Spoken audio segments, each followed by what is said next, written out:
Justin invites me and Cherry to dinner at Club Prism, citing the need for high security. I am hesitant, but agree. However, I later called to say I can't make it due to an urgent work situation. Justin takes Pete to the dinner instead and, unusually, allows him to order and eat whatever he wants, despite his normally strict dietary rules. Pete becomes ill, leaving Justin worried. What will Justin do? Is Pete's condition serious?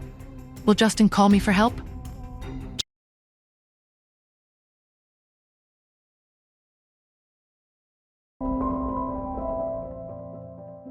Justin's eyes widened with a flicker of panic.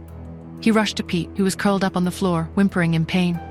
In his distress, Pete looked up at Justin, his face pale and tear-streaked. "Dad, my stomach hurts so much." Justin scooped him up gently, his movements swift and decisive. "We're going to the hospital," he said, his voice tight. "Hold on, son." He hurried out, but Pete's cries intensified. "Mommy," he pleaded, his voice weak. "I want Mommy." On the way to the hospital, Justin's hand trembled slightly as he pulled out his phone and dialed my number. The phone rang and I answered, my voice rough with sleep. "This better be important," I said, my patience thin.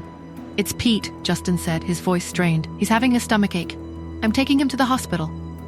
There was a fraction of a second's pause. Then his voice became clearer, more alert. "I'll be there as soon as I can," I said, pushing aside my lingering annoyance. In the sterile, brightly lit VIP ward at NYC General Hospital, Justin sat anxiously beside Pete's bed. The door swung open, and a figure, dressed in black, hurried in. It was me. I checked Pete's pupils, then his pulse. I examined the IV drip and the monitor readings. After a thorough assessment, I straightened up, my face still tight with concern. "It looks like a severe case of gastroenteritis," I said, my voice calm, but my eyes betrayed my worry. I reached into my bag and retrieved a small vial of medication. I carefully administered a dose, placing it gently under Pete's tongue. The medicine worked quickly. Pete stirred, his eyes fluttering open. When he saw me, a soft mommy escaped his lips, a sound that tugged at my heart. He seemed to relax, his breathing easier now. With Pete's condition stabilized, I abruptly turned to Justin. I beckoned him with a sharp gesture and strode out of the ward, heading for the quieter stairwell. I turned into the stairwell, and he followed. But before he could fully enter, I spun around, grabbing his collar and pinning him against the wall. He didn't resist, leaning back against the wall, a bemused smile playing on his lips. My face was close to his, my eyes blazing up at him. "Mr. Hunt," I demanded, my voice low and fierce, "why did you call me when your son got sick?" The amusement in Justin's eyes deepened. Was he testing me?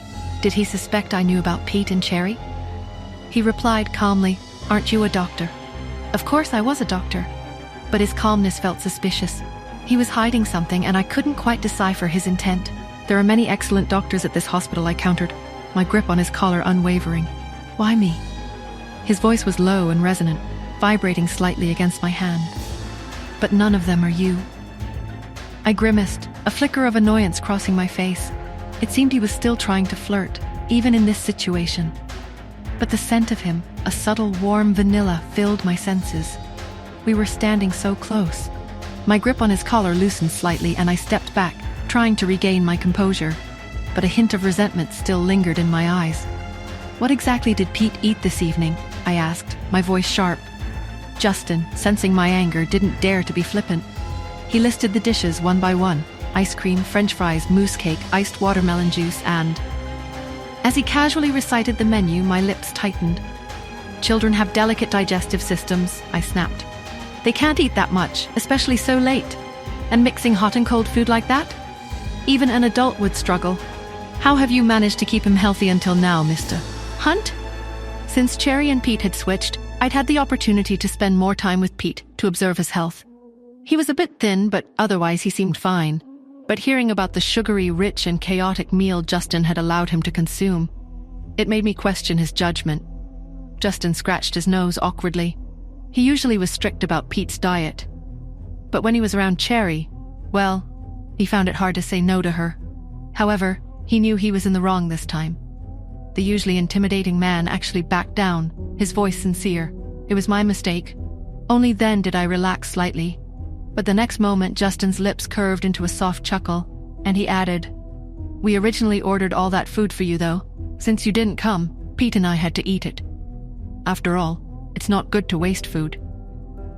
I stared at him, my astonishment returning. Was he actually blaming me for his son's stomachache? Pete's pain, the frantic rush to the hospital, and Justin's strangely indulgent behavior. The night was a confusing mess, and then his words, his implication that I was somehow responsible for Pete's illness, left me reeling. Was it just a clumsy attempt at humor, a way to deflect his own guilt? Or was there something more, a deeper meaning hidden beneath the surface?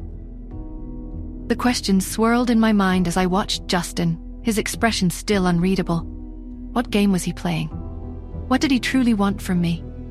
And was I, in my desperate desire to protect my children, walking into a trap I couldn't escape?